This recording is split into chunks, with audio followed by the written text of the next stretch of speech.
evening if you are with Northeastern being on in Europe now in London. So anybody can be anywhere. So good morning, good afternoon. Um, my name is Francesca Grippa. I'm the Associate Dean of Research at the College of Professional Studies at Northeastern University. And really welcome everyone to the webinar on entrepreneurial diversity in the construction sector, which is organized by the Lab for Inclusive Entrepreneurship in conjunction with the Project Management Program at Northeastern College of Professional Studies.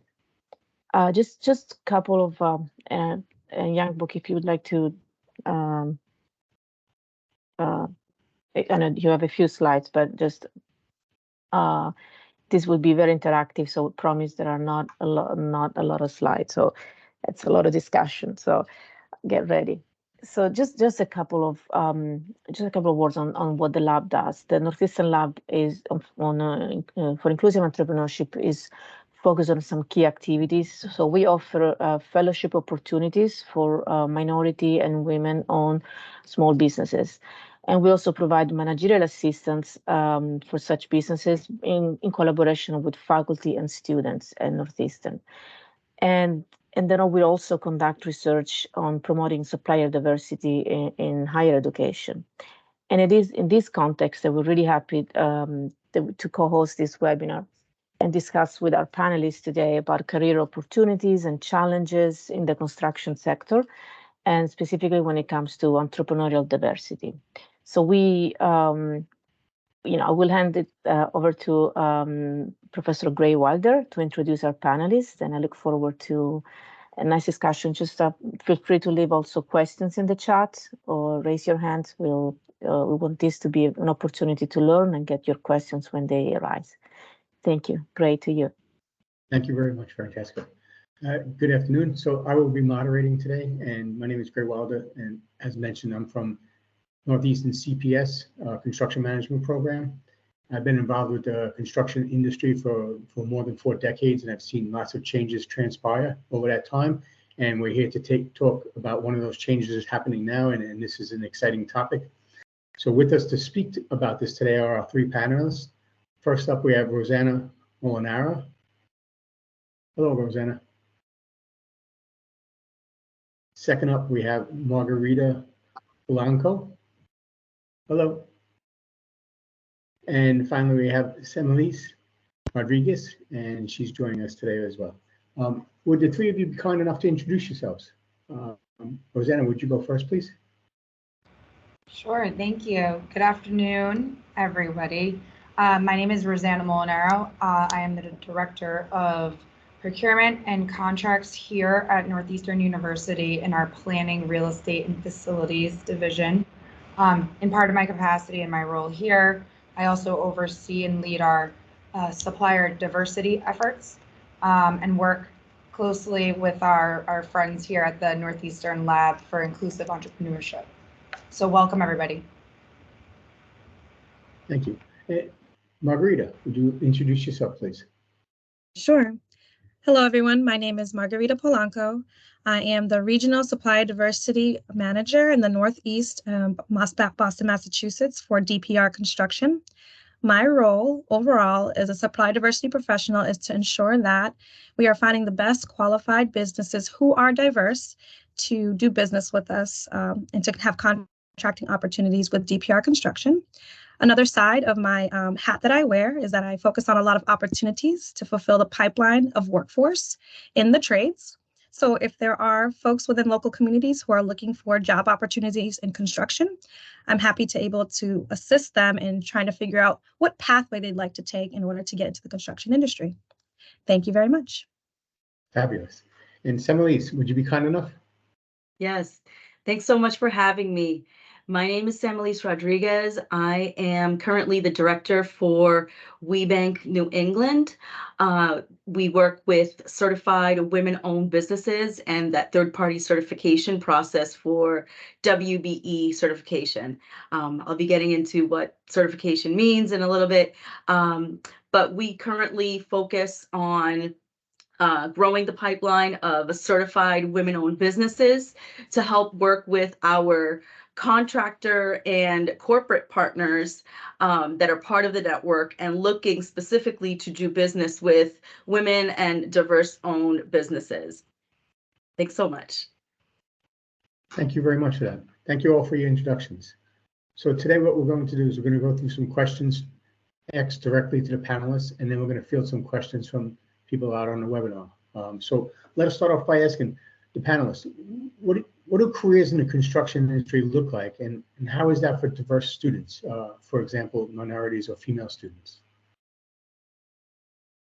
Would someone like to answer that, please? Does it depend on who starts, or are we going to flow off of one another?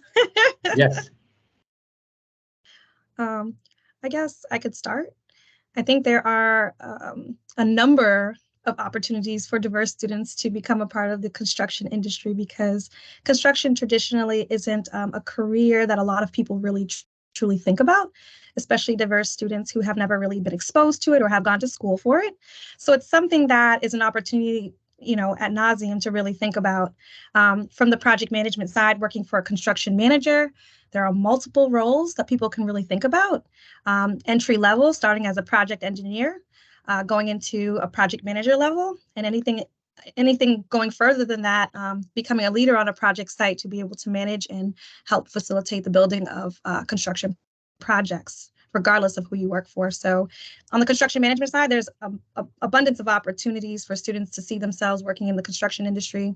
But on the other side of things, if students were thinking about construction opportunities, it would be on the trade side, working as a subcontractor, working as a tradesperson, a person that's in the electrical field, the plumbing field, wanting to become a carpenter.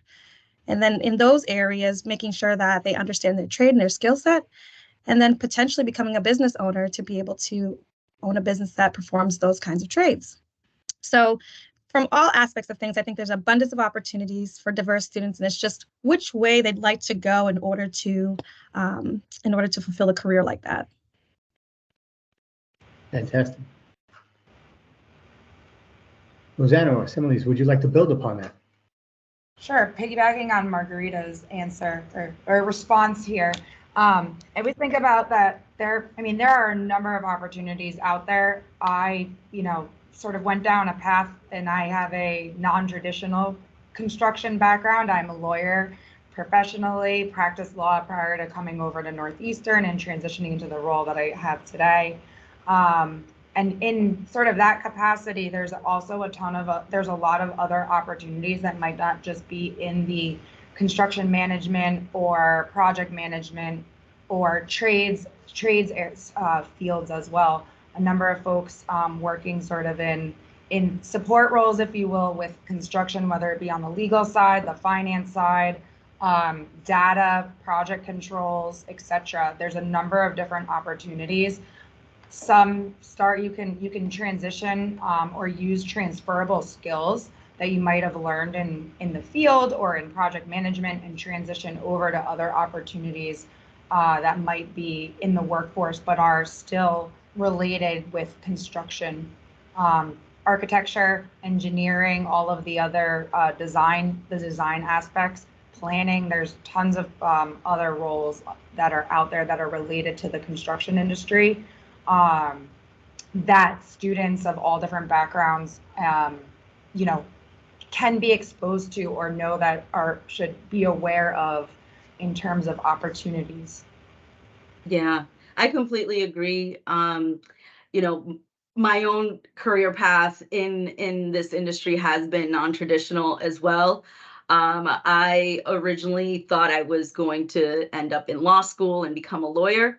Unfortunately, the recession of 2008 had other plans for me, so I had to quickly pivot my plans and transition into construction, which is one of these industries that, while it does have its ebb and flows, it's one of those critical sectors of the economy that's always present and always growing, especially now that we're thinking about technology and how it's changing, the work and nature of how construction is done. And so lucky for me, I was able to, land with a big GC and really get an education on site. I learned what I learned a lot on the field and by experiential learning. That experience really helped open up my eyes to see that construction is not just the trades, and there's a lot more that happens behind the scenes.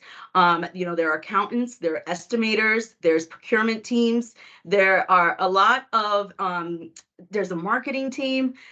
There's so much that happens, and that was really a great experience for me, and encouraging to see that, if I wanted to go into the PM track, that was way open for me. If I wanted to continue on in actually where I ended up, which is contract compliance and monitoring workforce and supplier diversity goals, that was another option, which was totally unknown to me up until I was on site and doing the work. So it's really key, to really put yourself out there. And, even if you think that, you're going to be, construction may not be your thing, there's probably some activity happening that will interest you and that you can pursue further. That's a good one, Sammy. And I think what's really great about that is that a lot of these companies have rotational programs that allow you to be exposed to the site, the work that's happening on site, on the project management side, to the estimating side, to seeing if you'd like to be a part of the marketing team. So that was a good point to make. There's a lot of rotational programs that are out there to expose you to opportunities in construction and what best meets your career path. Fabulous. So now, let me ask, what do you view as some of the challenges for the entrepreneurs in the construction sector? And are these challenges the same challenges for the diverse entrepreneurs?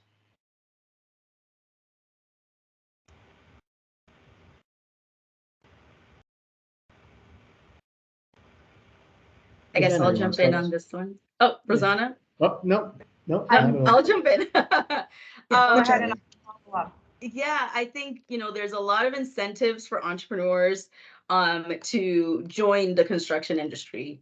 In this country specifically, there are what we call protected categories, right? And these are socioeconomic categories that are protected and have programs in place to help them redress some past inequities that have happened in this society. So for women, we're considered a protected category. And when it comes to this space of construction, there's this WBE process, right? Women-owned process where you can get your business certified if you're 51% or more owned by women. Same thing if you're minority category, right? There's veterans also are protected.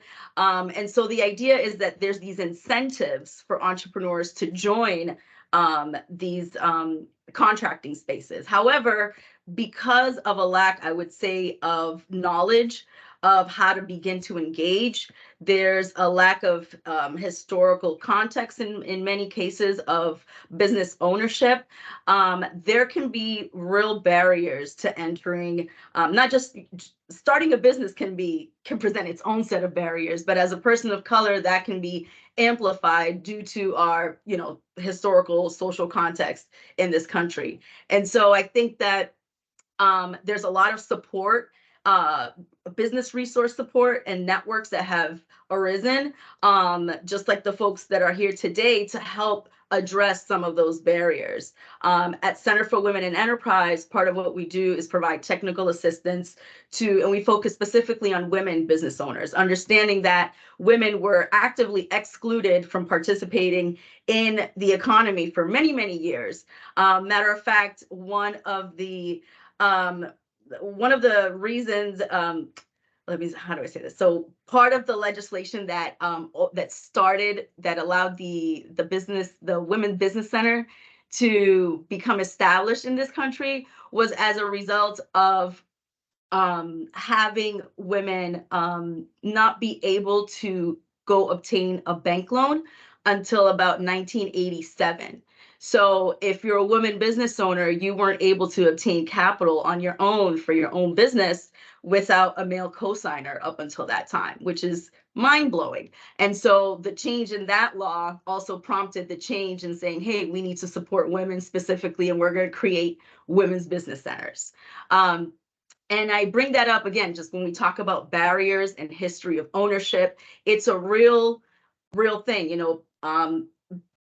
People of color have been excluded from ownership in different ways in this country. So I think having that understanding to begin with is really important, to understand that the barriers to ownership are real.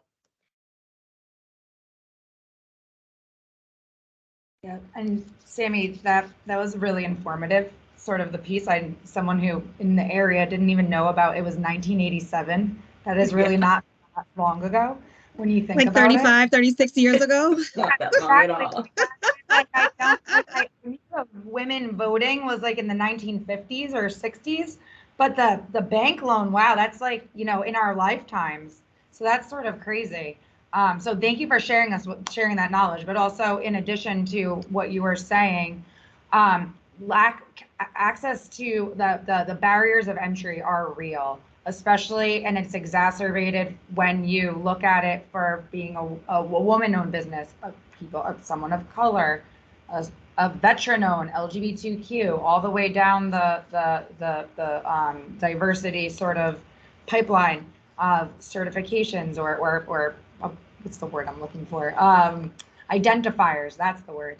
And so something that we see, and especially at, in the construction space, it's even harder for women-owned businesses, diverse businesses to compete or even understand where to start in terms of connecting for opportunities, where to get your start, get your foot in the door. Where do those opportunities come from? Are you working in in a trade space as a subcontractor? Are you working directly as the prime, as a general contractor? Are you an architect who's going out on their own? Whatever it is, there's already that barrier because there's not as many people or businesses that are similar that have been in that space before. With that being said, there are a number of opportunities. There are number of opportunities through working with our general contractors and construction manager friends and organizations such as Sammy's, from and the Northeastern Lab for Inclusive Entrepreneurship, for fellowship opportunities on learning how to access capital, how to develop a business plan, where you would go to get a certification for your business to make you some more competitive, learning how to bid on a project.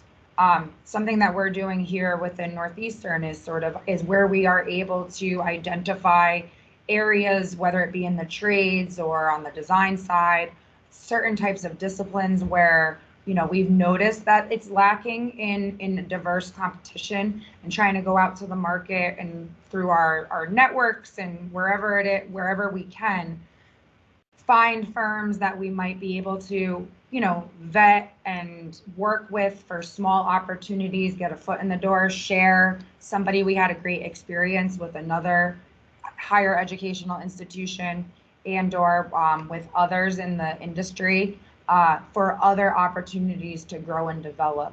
But it's something that we're aware of and are aware is a barrier to entry that I think there's a lot of folks out there, businesses that are looking and networks and everything that you can think of that are out there now that are offering more of a support system.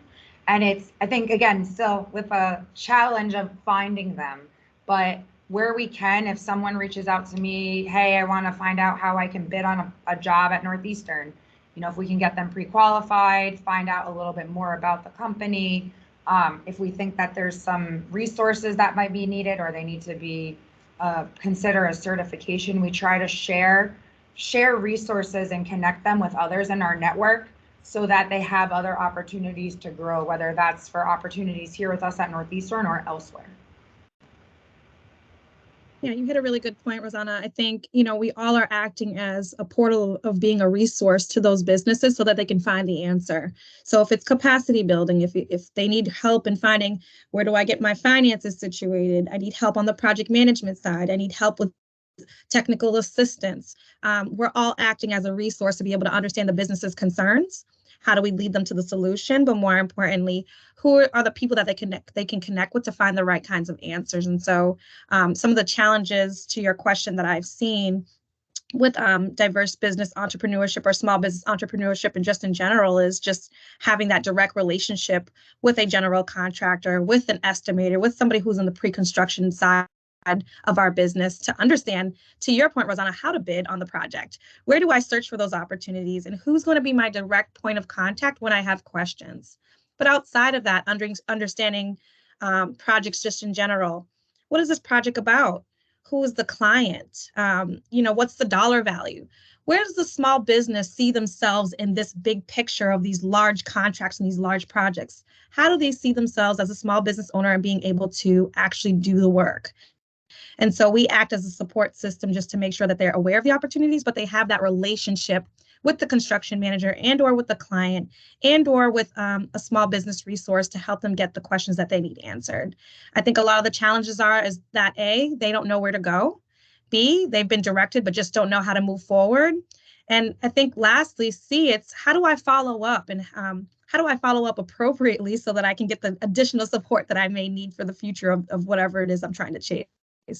I think a lot of people become disgruntled or they lose a lot of hope because they don't have that consistent feedback and that consistent relationship with folks so that they're able to take it to the next level.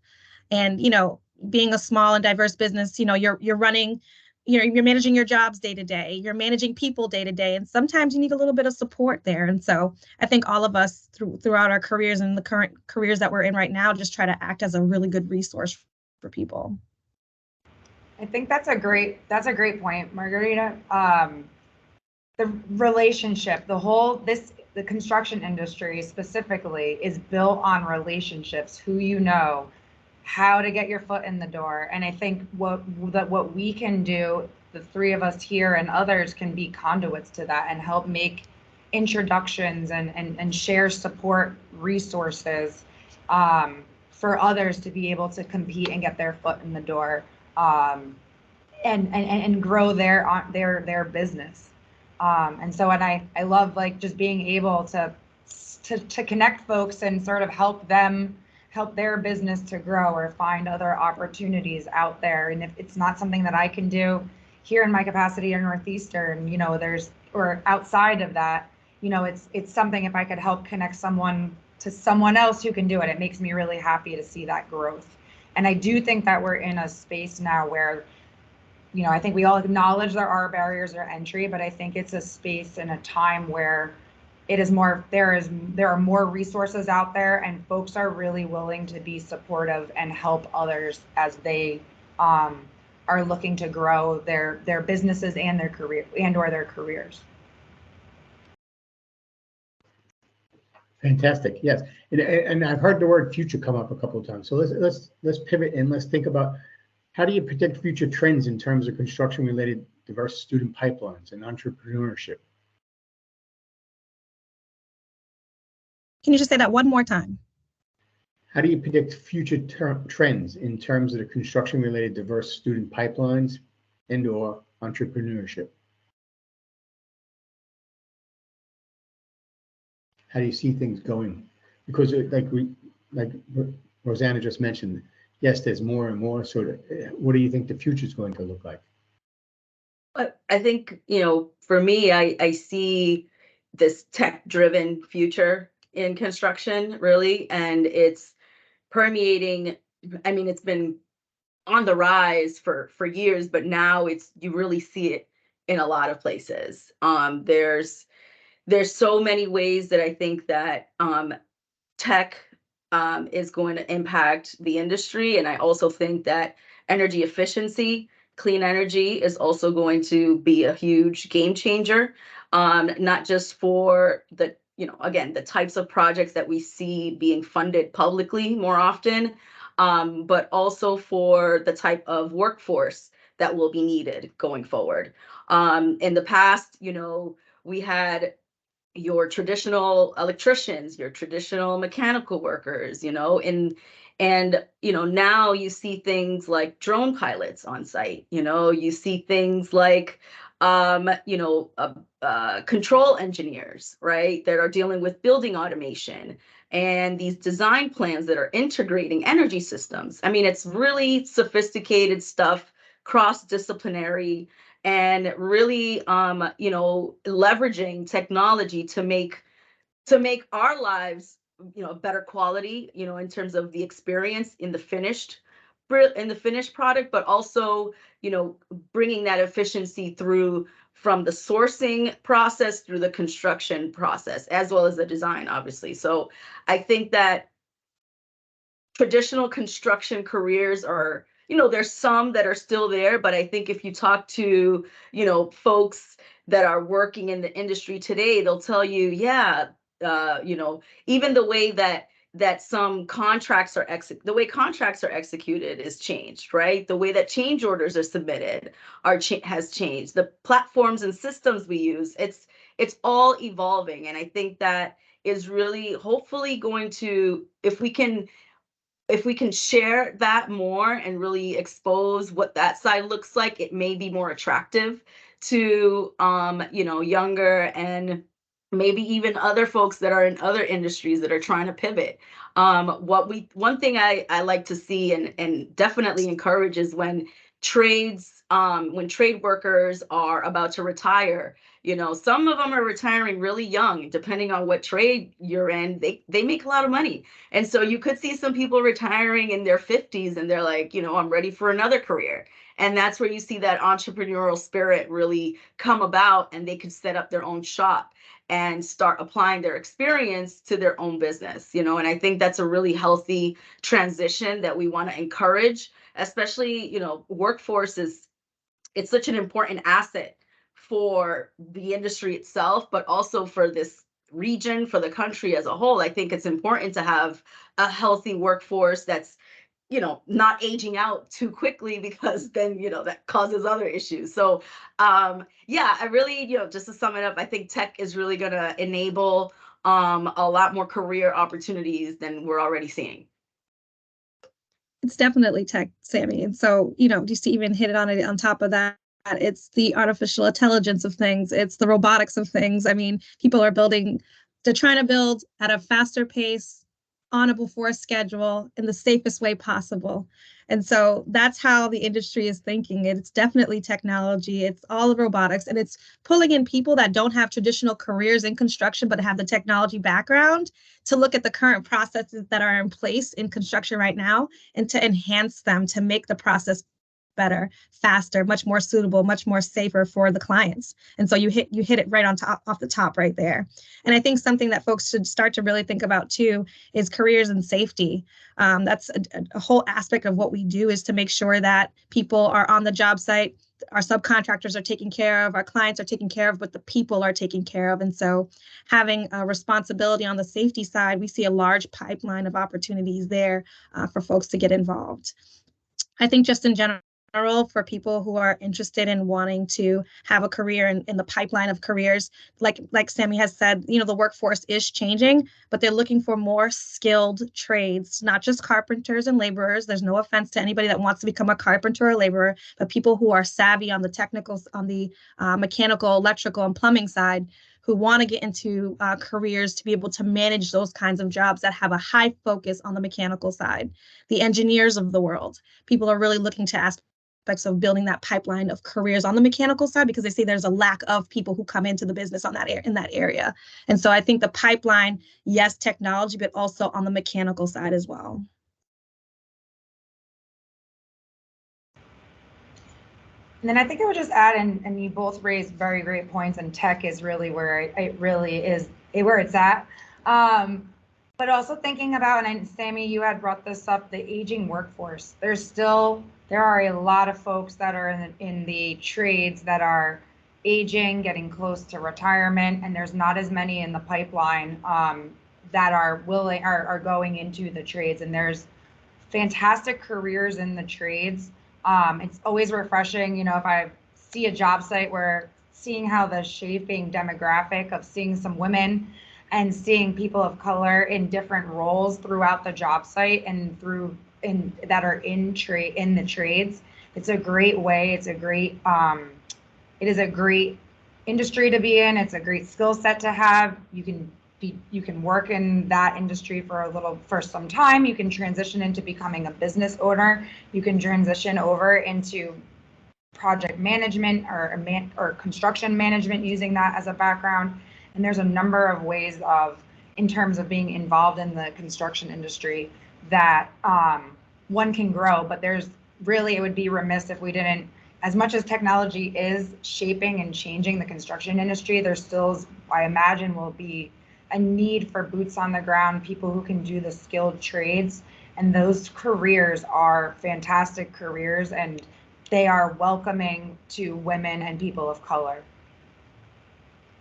I think that's a fantastic point when you bring up about the aging population. So the last data I had available was 2018. The average age of a master plumber in Massachusetts was 56 years old, and the average age of a master electrician was 55 years old. So you add 5 years on that, and now they're 60 and 61 years old. So we have an aging population in the trades, in the construction sector. So yes, I agree with that totally. And I love, Annalise, that you brought up the fact that those drone pilots on site. Yes, it's a whole different. I mean, like I said, I'm here for 4 decades, and it's a different world, and it's fantastic.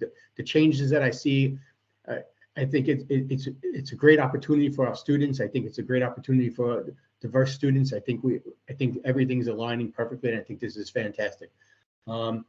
So with that, what unique qualities do you think the construction sector has for promoting diversity?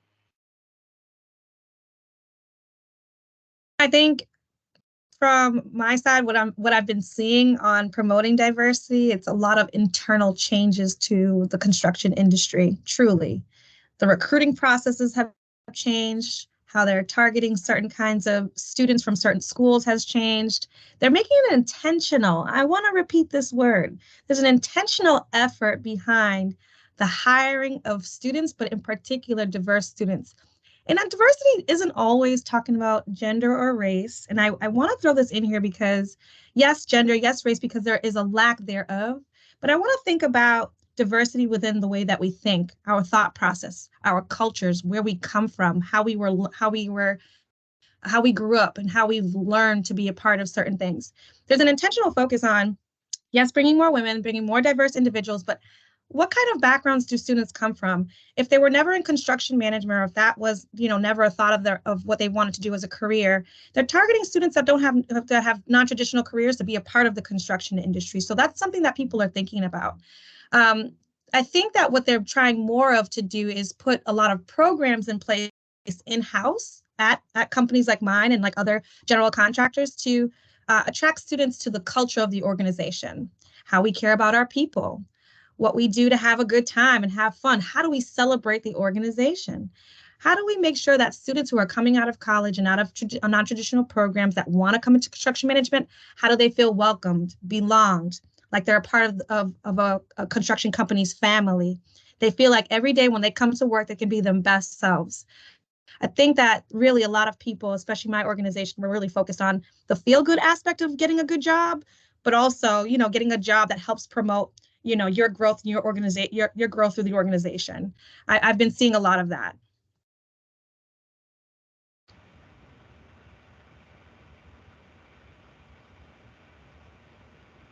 Sammy, you're on mute. Thank you so much. I was going on my monologue. I was hitting it. No, thank you for that. So clients want to work with businesses that have diverse teams. They want to see that not only are you going to commit to supplier diversity plans for the project that you intend to work on if you're awarded, that you also have a diverse workforce on site, but also that you come in internally with a diverse team, that your project managers, that your marketing folks, that everyone across the board is diverse from the top to the bottom. I've worked for, contractors in the past where they commit to these amazing subcontracting plans, but then when they come in to have the interview for the RFP process, it's a bunch of white guys from New Hampshire, as we like to say. And that doesn't really bode well for that business's commitment to diversity if there's no representation on your team. And so that's really an important piece of this, is that it's not just the external commitment, it's an internal commitment. We've seen things like ESG programs really evolve and grow in the corporate sector. Environmental social governance programs and diversity, equity, and inclusion and belonging being under those incentives and initiatives in the corporate space. That's really the business's way of communicating to the world. What Margarita was talking about, the recruiting process really reflects that nowadays. If it's going to make the business money, it's going to make sense. And so if clients are selecting diverse teams as part of their criteria, along with everything else that they want to see, if that's a consideration now, that is a big incentive for these large employers to start hiring more diverse workers. Sammy, you hit the nail on the head there. And I was going to say, in all of our RFPs, when we issue them out, for design and for construction, we want to see, one of the components is we want to understand what the business is doing in terms of supplier diversity, but also what the makeup of the team is and promotion, hiring practices, promotion, what the firm is doing in the community. What's the makeup composition of the team that would be working with us? Does it reflect our students, our workforce, our community? And it's really important in some of the factors into the decision making when deciding to work with a business. I think also, and Margarita brought this up earlier as well, in terms of hiring and in hiring in the business, and thinking about, and trying to think of how I want to say this and phrase it, but more so, visibility matters. It's really, I think now we're in a place where we're starting to see women, people of color, neurodivergent folks, whatever it is, in different roles, have a seat at the table, be in leadership positions. When you see someone who looks like you, in a role like that, you feel like it's a safe space for you to join, or be part of, or grow in. And I do think that is really important. And we're starting to see that change over time. And I think that's helping to advance the diversity within this sector. As far as next steps or moving forward, how do you see us moving forward? How can we, what next steps should we be taking? How can we move this forward?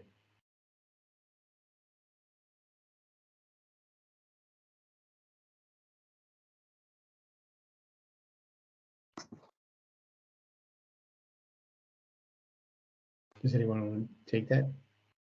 It's such a broad question. Oh, Margarita, you're on mute now. Sorry, I was going to say, I think we need to think a little deeper on the question. So how does the lab move forward, or how do we move forward to talk more about careers in this space? So how do we close the diversity gap further in the construction sector? Well, I think that we all need to do a better job about being resources to one another. And so after this conversation, what happens next? How do we close the gap? How do we continue the connection? How do we continue to talk about next steps? How can we be a resource to you and your students, a part of the lab, so that they can learn more about construction careers that could potentially benefit them throughout the next couple of years? And how do we connect the dots into maybe presenting back to the students again, coming back and doing another conversation with the students directly? I mean, we can look at this in multiple ways, but it's the fact that we need to be able to be a resource and know what students are looking for so that we're able to support them and support the lab's research as well. Yeah, and I would say that, we should definitely encourage more non-traditional paths. We should encourage non-traditional students into non-traditional pathways, but also encourage those that are already in the space and may need some more education about working with diverse populations and the difference that comes with that. It's an economic imperative, in my view, that we diversify the workforce. Otherwise, in a global economy, we'll be lagging behind if we don't embrace all the talent that we have around us. So it's, when in a global scale, if we're not taking advantage of our local workforce and labor pool, we're going to be in a non-competitive position. And so I think that for those within the industry that have been sort of gatekeepers, if you will, in the education space, whether you're representing that buyer network, or representing other kind of gatekeeping roles, and let that girl into the electrical shop, let that girl into the mechanical shop. That's kind of where this is all going to start, and really focusing on younger people, supporting nonprofits that work with, girls in the trades, and, doing things that are encouraging those skill sets that are going to lead them into STEM careers when they get older. Yeah, I think that's a great point of starting early and as early as we can in education, and understanding what careers or pathways there are. I say this often, but growing up, I didn't know anybody that was a female in who was an architect or was in construction, right? And, years later, here I am around tons of boss women who are like running industry and are CEOs and, doing such great work. And it just happened to be in community that I grew up in, and always being told, you're going to be a lawyer, great career. It totally is, but never really thought of like looking outside the box, right? And I think it's really important to get in front of younger children, or through through schooling, and what types of careers are out there, and that you don't necessarily need to be in a traditional construction path either to end up in the sector, and to do this work. And I think that's a really important point, and sort of to think about it that way. And also Northeastern's co-op program, going out during your career in undergrad, graduate programs, testing out different markets, different fields, on the owner side, construction manager side, wherever you feel a good fit, something that might be a little bit different, maybe outside of its comfort zone. We've had some great success here within our department. I've had a couple of construction management graduate students here as co-ops, and you wouldn't think, and I always thought like, oh, why do you want to be on my team? And it was more, they wanted to learn the contracting, wanted to understand what the contract means, thinking through, even supplier diversity. A lot of folks were interested because of the work that we do in supplier diversity, and advancing sort of that area.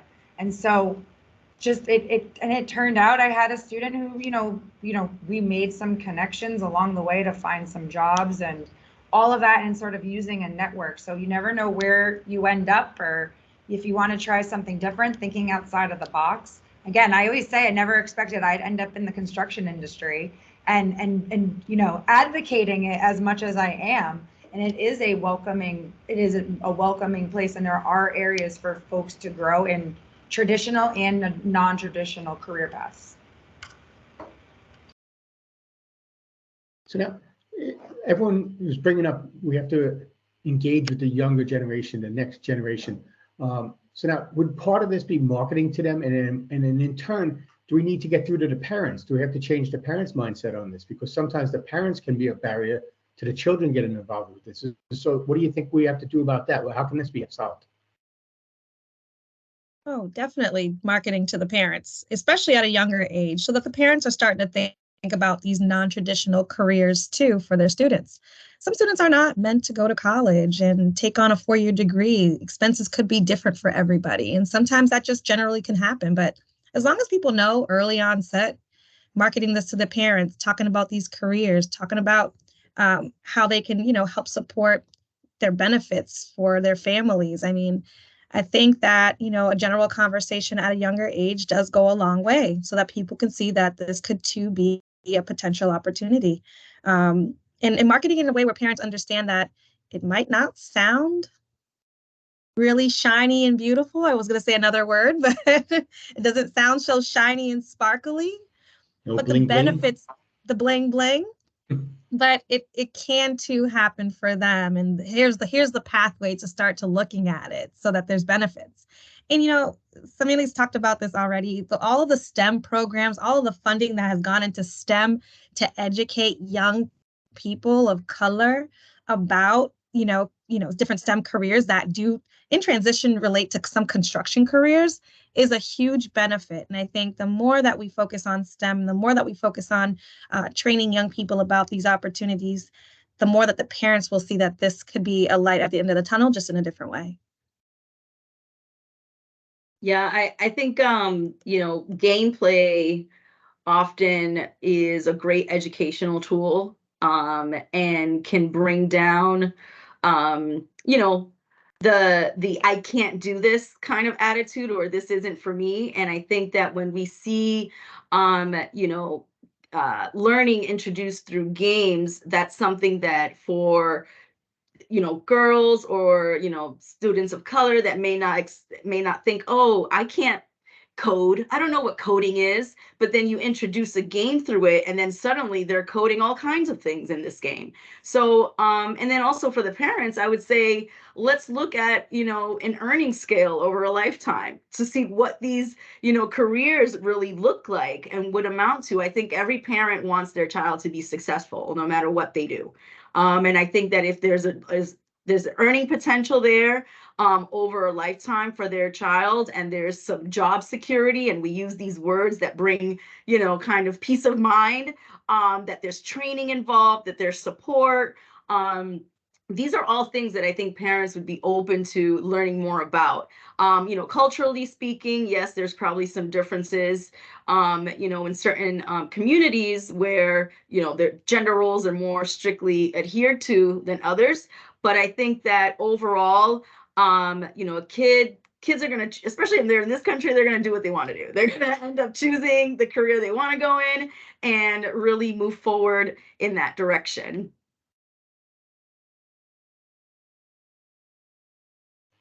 So we have a question over here. It says, can you elaborate more on the importance of certifications? How important is it for construction companies like yours, or for the buyers like Northeastern University? What would you tell an early stage entrepreneur interested in certifications? Are they worth the investment?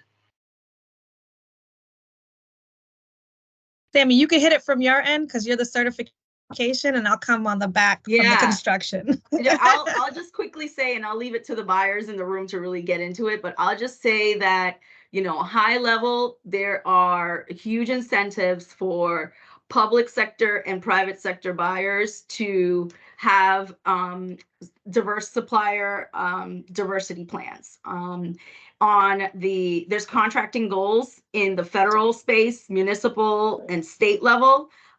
They can vary really from something like 3% all the way up to 25 or 28%. So it really depends on the market that you're looking at, and private sector clients have a lot more flexibility with that number. The benefit of certification, in my view, is that it gives you a competitive edge. It really closes the pool of competitors that you're competing against. It makes it smaller, and it's a marketing tool so that you can really get your business ahead of the line, if you will, in some spaces. And so I'll just leave it there, but I'll just say that when clients, whether they're public or private, they put out these contracting goals and they say, hey, we want you to have 18% women-owned businesses and 10% minority-owned businesses. They're looking for typically certifications that have vetted those businesses to ensure that they actually are owned, operated, and controlled by, whether it's a woman or minority or veteran, whatever that category is. Third-party certifiers like CWE have a very lengthy process. We do these certifications every year and then, get recertified every few years. And it all goes back to ensuring to our members, our corporate members that join on with us, that when they log into the database to search for a woman-owned business in Massachusetts, that business is indeed owned, operated, controlled, and is independent of any other business. So it's a really great tool if you're interested in this idea of contracting. The number of resources I think that a lot of certified businesses do receive through CWE and through other entities that certify is definitely the investment. I know you guys offer, technical assistance, contractor training, grant opportunities. You guys act as a hub for small business resources. So I see it from that perspective too, as you guys being not just a certifying agency, but a hub for a number of resources to help small businesses grow. And then outside of that, going back to the contracting space, our clients, my company being a general contractor, when we're sourcing for these small businesses, it is our best intentions to make sure that we are doing business with real, true small businesses who are women-owned, truly 51% women-owned, minority-owned, veteran-owned businesses. It is to our advantage that we do business with those companies in order to make sure that we're putting our dollars towards those contracts. But this is an economic opportunity to support small businesses all around, and we want to see those businesses grow in the current local markets that we're doing business in. So there's a certification aspect, but there's a dollars going back into community aspect that we see. And that's what we want to totally focus on, is those dollars going back to those women-owned businesses, to their workforce, and to their families. There's a ripple effect behind that. And great, there is also another question in the chat. Sorry, Rosanna, I'm just wondering. There's a statement and a question, but then there's also a short question. So I'm going to go to the short question first. It says, what are business benefits of having a diverse team?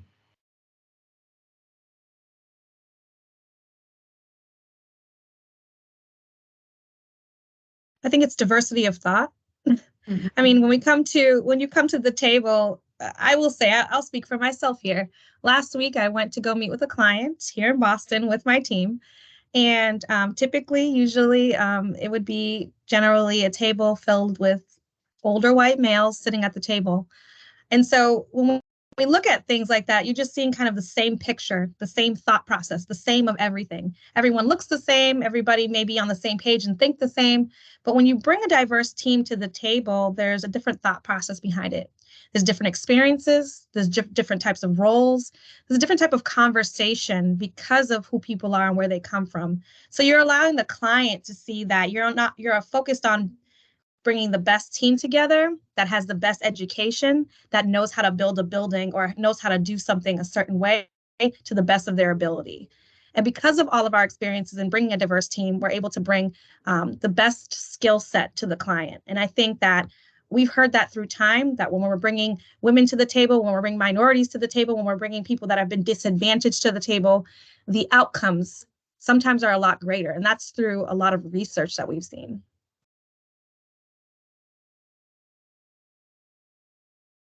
Anyone want to add to that before I go to the next question? I was just going to note diversity of thought. I feel like that is that's the key here. Diversity of thought, and sort of similarly with interdisciplinary sort of experience background, bringing people who think differently, different backgrounds, can have better outcomes overall. Margarita hit it with all the data to support it, but it's diversity of thought. I think in most of our workspaces where we have diverse teams, whether it's we're interviewing a new contractor to come in, or even interviewing or working amongst ourselves here at the university, when there's diversity in the room, diversity of thought, diversity of disciplines, there's different ways that everybody is thinking, and everyone can, I think there is always a net benefit that outweighs whatever perceived negative there might be. I think that's just, there will always be outweighed that way in thinking about how folks think and what they bring to the table. Fantastic. So now we only have a couple of minutes left. I would like if you guys could share like a closing comments or closing thoughts on what you think.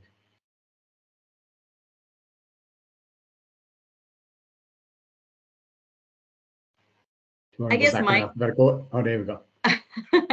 I guess I would just close with, if you are, a person of color and you are interested in this space, definitely, pursue it.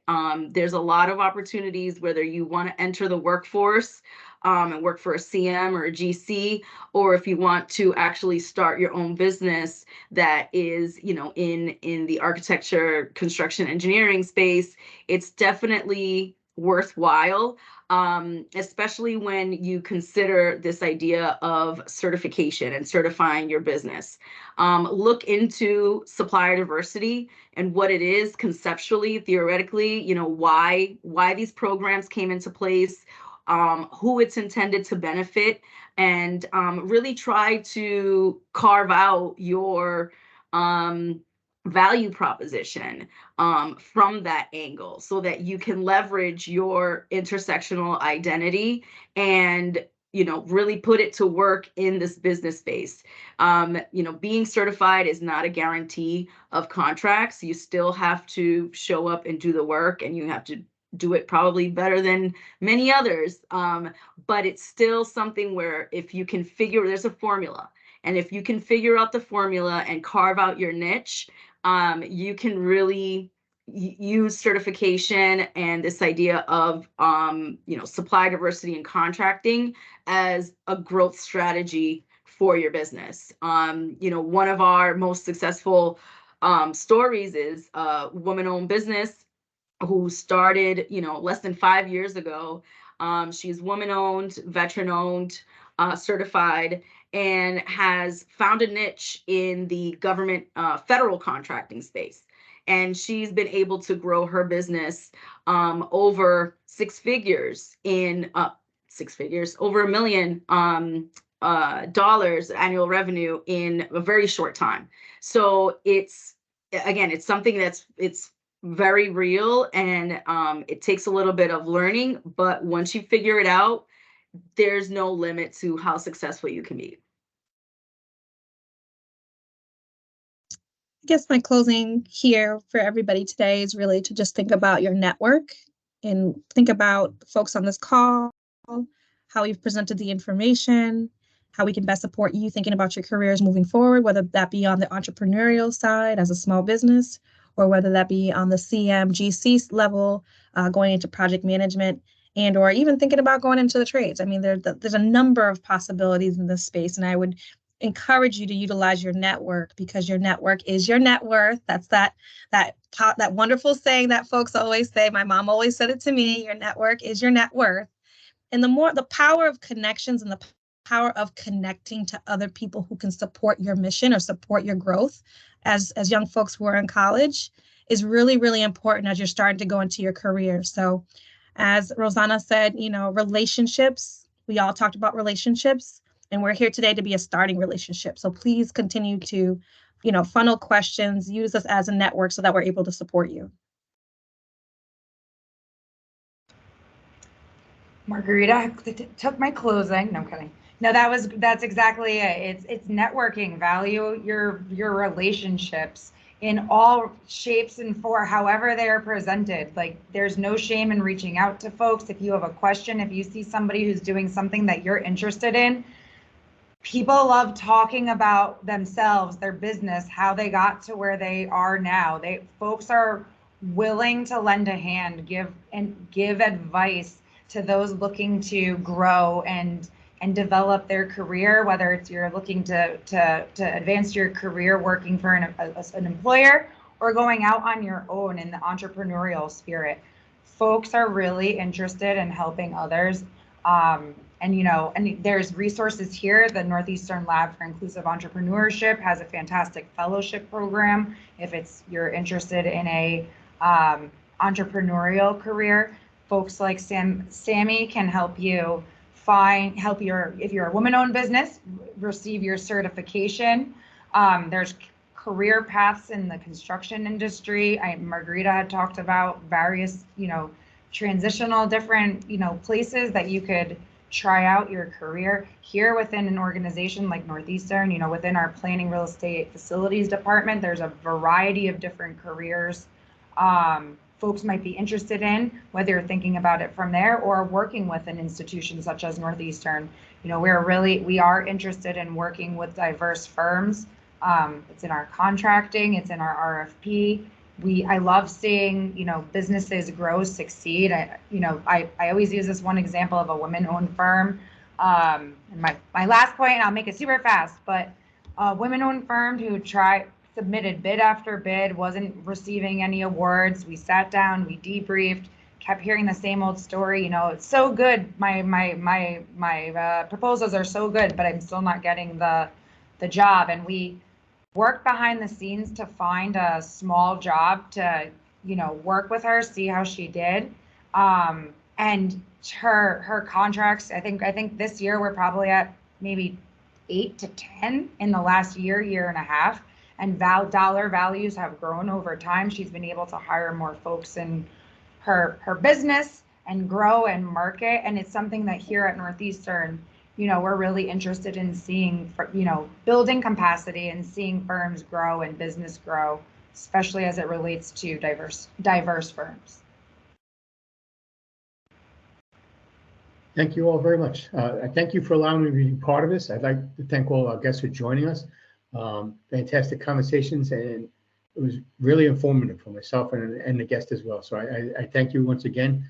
I appreciate your time. I know that everyone has busy schedules, so thank you very much for lending your time to us, and have a good afternoon. Thanks, everyone. Thank you, everyone. Thank you, everyone. Thank you.